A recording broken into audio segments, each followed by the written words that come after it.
Calaykum waraxmatullaahi wabarakaatu. Kusoo dhawaada janaalkayga. Videogan waxaan kusoo gudbin doonaa 5 su'aalood oo aqoon guud ah iyo jawaabahooda si looga faa'iidaysto.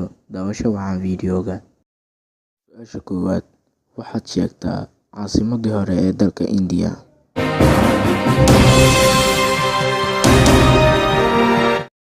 Caasimadii hore ee dalka India waxay ahayd Calcutta. Su'aasha labaad: immisa sano ayuu noolaan karaa geedka saytuunka ah? Waxa uu noolaan karaa geedka saytuunka ah 400 oo sano. Su'aasha saddexaad: goorma ayuu Mareykanku ka xoroobay Ingiriiska?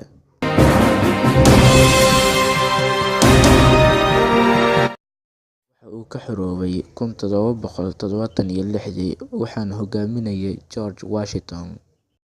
Su'aasha afraad: waa kuma ninka ugu horreeyay ee isticmaala erayga dunida saddexaad?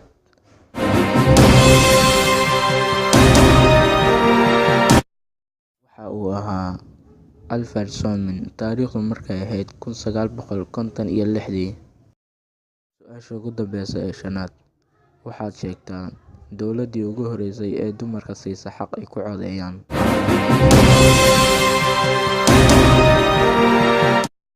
Dowladdaasi waxay ahayd Switzerland.